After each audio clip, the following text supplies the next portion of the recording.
स्वागत है आपका अमर उजाला.com पर। और अभी हम बात करने वाले हैं जस्टिन ट्रूडो की, जो कि कनाडा के पीएम हैं और वो करीब 36 घंटे तक भारत में फंसे रहे। क्यों फंसे रहे? क्योंकि G20 की बैठक के बाद उनकी विमान में तकनीकी खामी आ गई।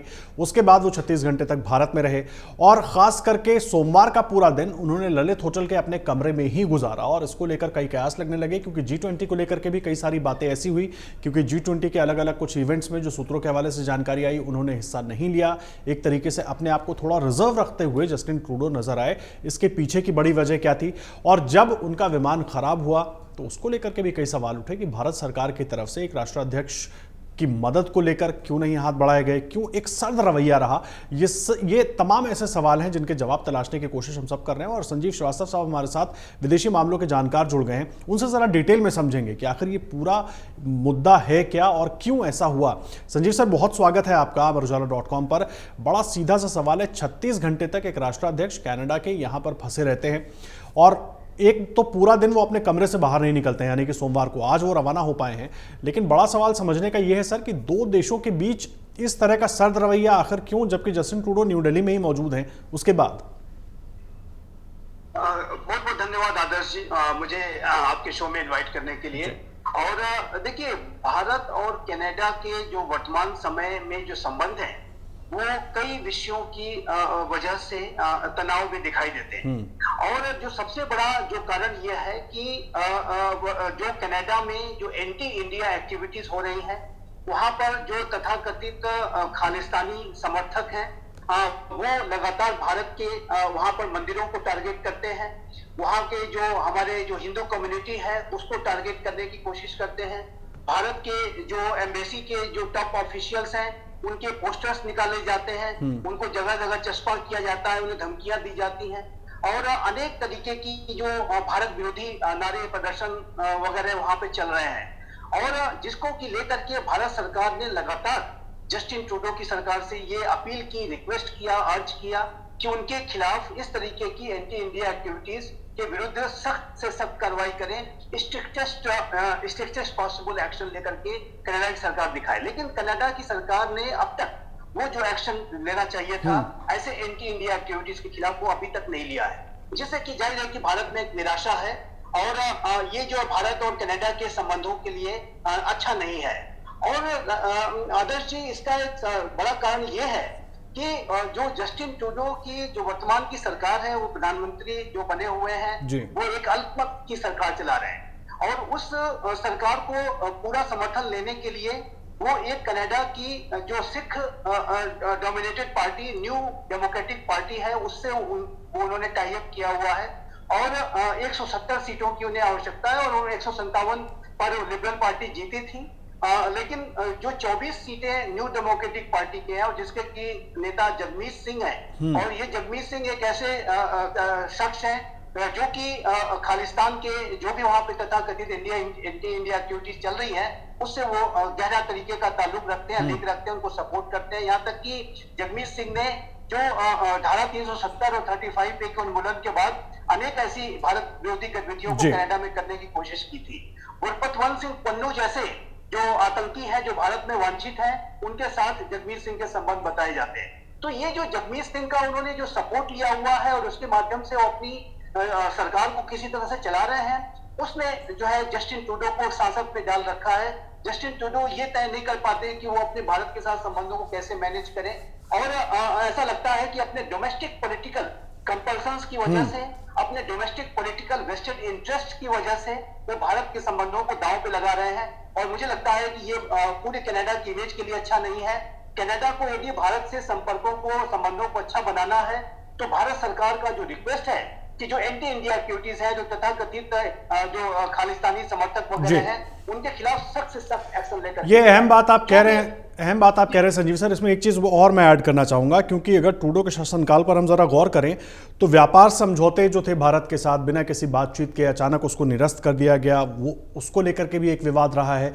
तो क्या जिस घरेलू कारण का आप जिक्र कर रहे हैं, ये जो प्रो खालिस्तान से जुड़े लोग हैं या खालिस्तान की तरफ जिनका अलाइनमेंट है, इस तरह के लोग जो वहाँ के राजनीति में हावी हैं, क्या ये ट्रूडो की मजबूरी है जिसकी वजह से ट्रूडो नरेंद्र मोदी से भारत से दूरी बनाकर रखना चाहते हैं?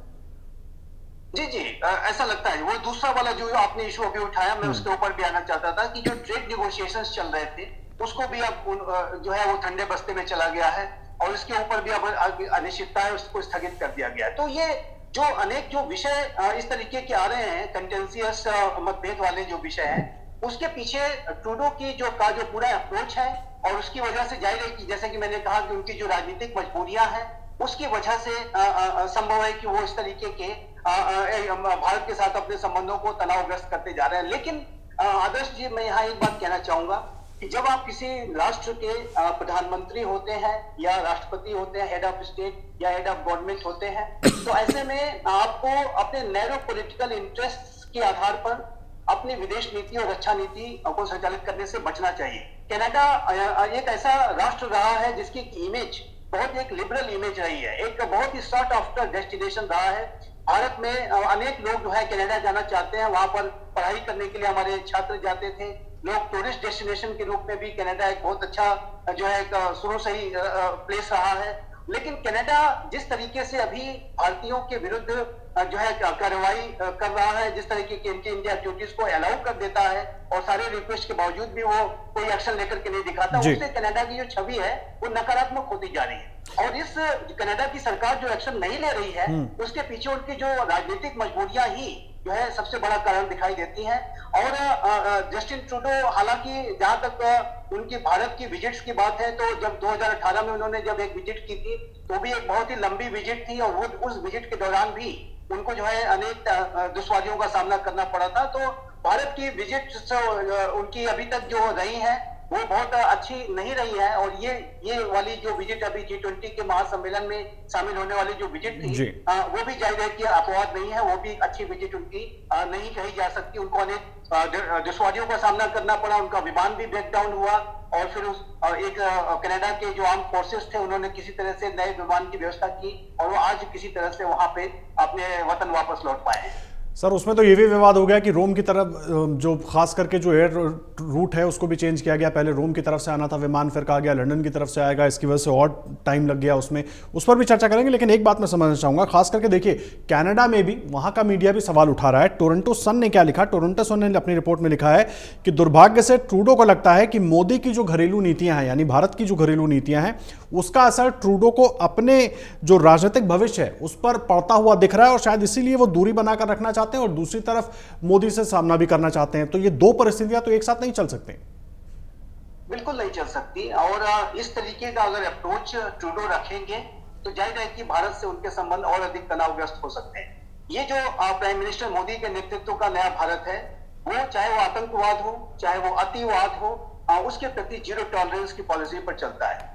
अभी देखिए, अमृतपाल सिंह नामक जो एक आतंकी है, उसको भारत में इसकी बहुत सरगर्मी से तलाश की गई, और उसे गिरफ्तार किया गया, और उससे अब जाहिर है कि एक जेल में रखा गया है, उससे पूछताछ चल रही है।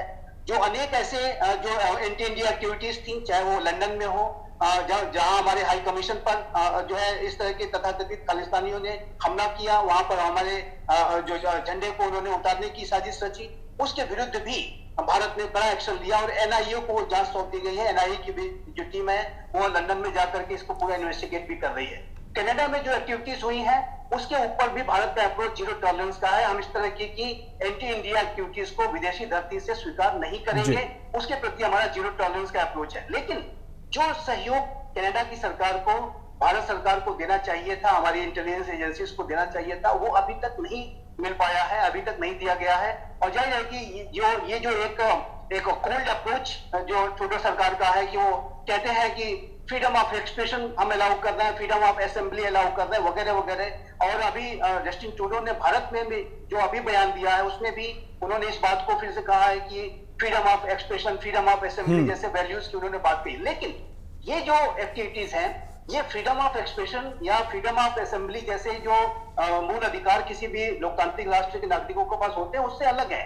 ये एक अतिवादी घटनाएं हैं, ये एक आतंकवादी जो मंसूबे हैं, जिसको कि जैसे किसी मंदिर पर हमला कर देना, वहां पर उस मंदिर के ऊपर अनेक धमकी भरे पोस्टर्स लगाना, और तरह तरीके की भारत विरोधी बातें करना, यहाँ तक कि हमारे पूर्व प्रधानमंत्री को जिस तरीके से एक गोली मारते हुए फिर से उसकी झांकी निकाली गई। तो ये सब जो एक्टिविटीज हैं, इसे आप फ्रीडम ऑफ एक्सप्रेशन के नाम पे अलाउ नहीं कर सकते, और इसके ऊपर आपको एक्शन लेकर के दिखाना होगा। और जब तक ये ट्रूडो की सरकार इस तरीके के एक्शन नहीं लेगी, तब तक उनके भारत के साथ संबंध तनावग्रस्त ही रहेंगे, उसमें सुधार नहीं होने वाला। ये अहम बात आप कह रहे हैं, क्योंकि भारत सरकार की नीति स्पष्ट है। आप जो ये खालिस्तान समर्थक एजेंडा है और जो ये एजेंडा चलाने वाले लोग हैं, उन पर आपको कार्रवाई करनी होगी, उन पर आपको कड़ा प्रतिबंध लगाना होगा। ट्रूडो उसको स्वीकार नहीं कर रहे हैं, लेकिन सवाल ये है सर, ये सब करने के चक्कर में ट्रूडो अपनी अर्थव्यवस्था को भी तो चोट पहुंचा रहे हैं।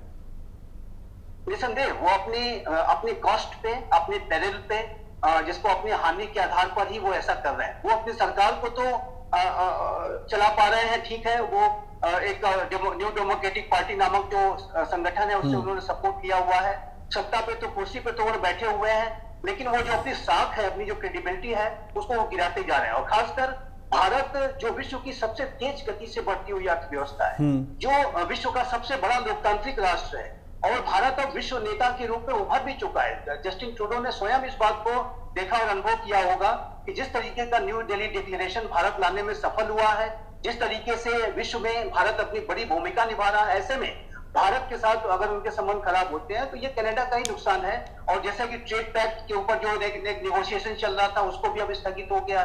तो ये जो सारी चीजें हैं वो कनाडा की इकोनॉमी के लिए भी नुकसानदायक है। और यही है कि आतंकवाद के खिलाफ, अतिवाद के खिलाफ एक्शन न लेना कनाडा की छवि के लिए भी घातक है। तो एक चीज और मैं समझना चाहूंगा सर, आखिरी और महत्वपूर्ण सवाल मेरा ये है, मैं ये जानना चाहता हूं, अब इस यात्रा के बाद 2018 की यात्रा का भी जिक्र आपने किया, इस यात्रा के बाद ट्रूडो 36 घंटे भारत में फंसे भी रहे, एक पूरा दिन उनको होटल के कमरे में बिताना पड़ा। इस बीच भी जो पूरा रवैया दोनों ही तरफ से रहा वो सर्द रहा, एक तरीके से अप्रोच करने की भी कोशिश नहीं हुई। कहीं ना कहीं जो सूत्रों के हवाले से जानकारी है वो ये है। तो क्या ट्रूडो इससे कुछ सीख लेंगे या केवल अपनी सरकार बचाने के लिए ऐसे संगठनों के साथ वो बने रहेंगे, उनकी सोच के साथ वो बने रहेंगे जो एंटी इंडिया है? देखिए, यदि वो बुद्धिमत्ता से काम लेंगे, यदि विजडम के आधार पर वो चलेंगे, तो निसंदेह उन्हें इस तरीके की जो अतिवादी, आतंकवादी गतिविधियां हैं उसके ऊपर सख्त कार्रवाई करनी होगी। और ये अगर वो ऐसी कार्रवाई करते हैं तो ये उनकी अपनी छवि के लिए, उनके अपने राष्ट्र के लिए और इंडिया कनाडा रिलेशनशिप के लिए बहुत अच्छा होगा। लेकिन अभी तक वो जो बुद्धिमत्ता है, जिसको कहते हैं ना विजडम प्रिवेल करना, वो विजडम प्रिवेल नहीं कर रहा है। अभी भी उनका जो अप्रोच है वो कोल्ड अप्रोच है। अभी सारी रिक्वेस्ट के बावजूद भी हमारी मिनिस्ट्री ऑफ एक्सटर्नल अफेयर्स की तरफ से लगातार इस बात की जो अपील्स की जाती रही कि आप जो है एंटी इंडिया एक्टिविटीज को कर्ब कीजिए, स्ट्रिक्ट एक्शन लीजिए, जो बेस्ट स्ट्रिक्ट पॉसिबल एक्शन हो सकता है वो आप लेकर के दिखाएं। लेकिन अभी तक उन्होंने ऐसा नहीं दिखाया है। वो पुलिस फोर्सेस वहां जाते हैं, आसपास जो एंटी इंडिया एक्टिविटीज करने वाले, जो भारत विरोधी धमकी भरे जो नारे धरने प्रदर्शन के आसपास वो खड़े होते हैं, लेकिन उनके ऊपर कोई एक्शन नहीं होता, उन्हें गिरफ्तार नहीं किया जाता, उन्हें जेलों में नहीं डाला जाता। तो ये जो जब तक ऐसा इस तरीके के कर्म को वो नहीं करेंगे, जब तक वो प्रशासन वहां एक्शन नहीं लेगा, तब तक ये संबंध सुधरने वाला नहीं है। आदर्श जी, एक बात मैं और कहूंगा कि देखिए, इस तरीके के जो अतिवादी, आतंकवादी तत्वों को यदि आप अपने नैरो पॉलिटिकल वेस्टेड इंटरेस्ट के लिए अपने राष्ट्र में अगर शरण देंगे तो ये भारत के तो खिलाफ है ही, लेकिन ये कनाडा की सोसाइटी के लिए भी खतरा पैदा करेगा। कनाडा में अगर आतंकवाद, अतिवादी तत्व अगर वहां पर पलते हैं, बसते हैं, और चाहे कि कोई भी राजनीतिक मजबूरियां क्यों ना हो, ये जो आतंकी हैं वो किसी के नहीं होते। ये कनाडा के अंदर भी जो है उसके आतंकवाद और अतिवाद का खतरा पैदा करेंगे। कनाडा की सोसाइटी भी इससे गहरे तरीके से प्रभावित हो सकती है। इस बात को भी भारत ने कहा है कि ये जो आतंकवाद की जो चुनौती है, वैश्विक चुनौती है, पूरी मानवता के विरुद्ध कार्य करने वाले ये एलिमेंट्स होते हैं, और इनको यदि आप प्रश्रय देते हैं तो ये एंटी इंडिया एक्टिविटीज को तो आप अपने भारत के साथ तो अपने संबंधों को आप खराब कर ही रहे हैं, अपनी सोसाइटी के लिए भी खतरा पैदा कर रहे हैं, अपने डेमोक्रेटिक कैरेक्टर के लिए खतरा पैदा कर रहे हैं, और अपने आप को असुरक्षित करते जा रहे हैं। यहाँ तक कि आप देखिए तो जस्टिन ट्रूडो की जो सरकार के दौरान अनेक ऐसे, ईरान के कई ऐसे एलिमेंट्स हैं, अनेक देशों के ऐसे एलिमेंट्स हैं कि जो कि वहां पर ऐसी रिपोर्ट्स हैं कि वो शरण लेते हुए नजर आए हैं, जो कि आतंकवादी, उदारवादी, आतंकवादी और अतिवादी मंसूबे रखते हैं। लेकिन जस्टिन ट्रूडो ने तथाकथित अपनी उदारवादी जो सोच के आधार पर कि हम फ्रीडम ऑफ एक्सप्रेशन को, फ्रीडम ऑफ असेंबली को वगैरह वगैरह के आधार पर वो जिस तरीके का उनका अप्रोच है, मुझे लगता है उसमें बदलाव की आवश्यकता है। उन्हें इस बात को डिफरेंशिएट करना होगा कि लोकतांत्रिक मूल्य और अतिवाद और आतंकवाद में क्या फर्क होता है, और लोकतांत्रिक मूल्यों के आधार पर कैसे कार्रवाई की जाती है, और आतंकवाद के विरुद्ध और अतिवाद के विरुद्ध कैसी कार्रवाई की जाती है और की जानी चाहिए। ये अहम बात आप कह रहे हैं सर। जाहिर सी बात है, कहीं ना कहीं ये सब कुछ जो कुछ हुआ है G20 के बाद, उनके 36 घंटे जो वो भारत में रहे उसके दौरान, उससे कुछ सीख लेंगे जस्टिन ट्रूडो। और भारत की जो मांग है, जो बहुत ज़रूरी है, और ख़ुद कनाडा के लिए भी वो मांग बहुत ज़रूरी है, ताकि कनाडा को भी उस हिसाब से आगे कनाडा बढ़ पाए, वो चाहे आर्थिक स्तर पर हो, और ख़ुद कनाडा का जो माहौल है वहां पर जिस तरीके से ये चीज़ें पनप रही हैं, आज हो सकता है उनको लग रहा है कि वो भारत के लिए मुश्किल भरी बात हो, लेकिन कल को वो कनाडा के लिए भी हो सकता है। तो इससे कुछ सीख लेंगे जस्टिन ट्रूडो। बहुत धन्यवाद संजीव सर हमारे साथ जुड़ने के लिए, और पूरी जानकारी जो इस पूरे खबर से जुड़ी जो तमाम इसके एंगल्स थे उस पर अपनी जानकारी साझा करने के लिए बहुत धन्यवाद आपका। धन्यवाद आदर्श, धन्यवाद। अमर उजाला अब आपके टीवी पर भी। अपने स्मार्ट टीवी पर YouTube पर सर्च करें अमर उजाला, चैनल सब्सक्राइब करें और देखें ताजा खबरें, वो भी HD क्वालिटी में। और हाँ, बेल आइकन दबाना ना भूलें, ताकि हर खबर हो आपके घर। अमर उजाला, निष्पक्ष, निर्भीक, निरंतर।